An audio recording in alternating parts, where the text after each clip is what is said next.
하루하루 늘어만 가는 뱃살 때문에 걱정이신 분들이 많습니다.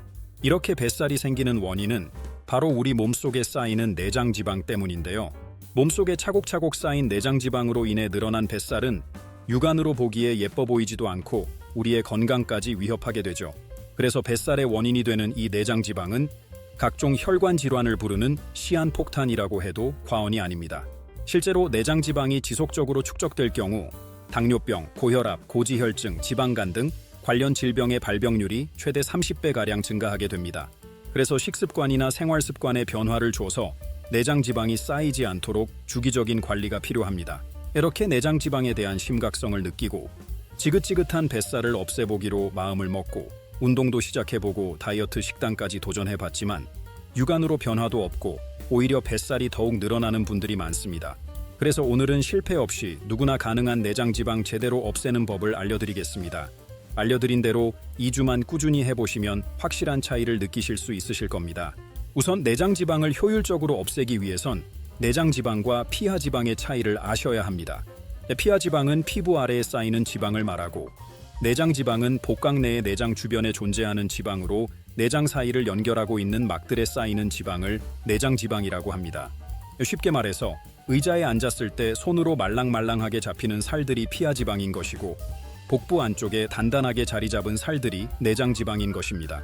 두 지방 모두 건강을 해친다는 점에서는 동일하지만 더욱 주의해야 할 것은 바로 내장지방입니다. 여러분들은 마른 비만에 대해서 들어보셨나요? 체형과 체중 모두 정상 범위이지만 체지방량이 현저하게 높은 상태를 마른 비만이라고 합니다.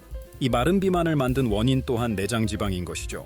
본인이 팔다리는 얇은데 유독 배만 나왔다거나 체중은 정상이지만 체지방률이 비정상적으로 높다면 마른 비만을 의심해 보셔야 합니다. 내장지방과 피하지방의 가장 큰 차이점은 따로 있습니다. 바로 지방대사의 활성도에 있는데요. 통계에 따르면 내장지방 1kg과 피하지방 5kg이 동일할 정도로 피하지방에 비해 내장지방의 지방대사 활성도가 훨씬 높다고 합니다. 그만큼 내장지방 축적이 우리 몸에 미치는 영향이 굉장히 크다는 것이죠. 그렇다면 내장지방이 축적되는 원인은 무엇 때문일까요? 쌀, 빵 등 우리가 먹은 탄수화물은 포도당이라는 당분의 형태로 분해가 됩니다. 그리고 인슐린이라는 호르몬을 통해 우리 몸은 포도당을 에너지원으로 쓰게 됩니다. 여기서 쓰고 남은 포도당은 글리코겐이라는 형태로 변환되어 간과 근육에 저장되는데 간과 근육이 저장할 수 있는 글리코겐의 양을 넘어서게 된다면 남은 포도당은 지방으로 축적이 되는 것이죠. 이러한 작용들을 담당하는 것이 바로 인슐린의 역할입니다. 여기서 우리가 잘 움직이지 않고 먹기만 한다면 어떻게 될까요?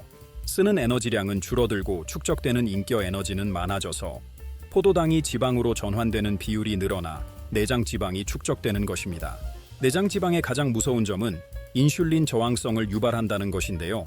쌓인 내장지방으로 인해 많은 양의 유리지방산이 혈액 속으로 유입되는데 이 유리지방산이 인슐린의 작용을 방해해 세포 속으로 포도당이 전달되는 것을 막게 됩니다.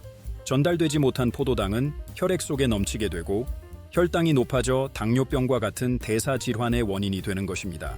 이렇게 많은 질병의 원인이 되는 내장지방을 빼기 위해서는 어떻게 해야 할까요? 이제부터 알려드릴 3가지 방법만 꾸준히 해주신다면 내장지방을 깨끗하게 없애실 수 있습니다.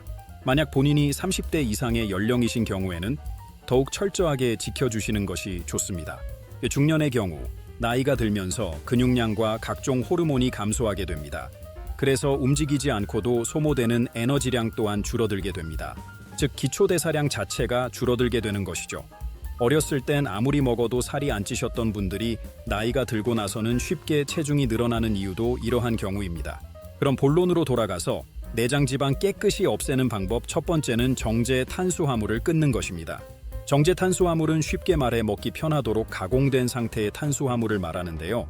백미와 떡, 밀가루로 만든 면 음식과 빵, 사탕수수를 정제해 만든 설탕이 든 음식, 이런 음식들이 정제 탄수화물에 포함됩니다. 먹기 쉽게 정제된 만큼 소화 흡수가 빨라 혈당도 빠르게 높아지게 됩니다.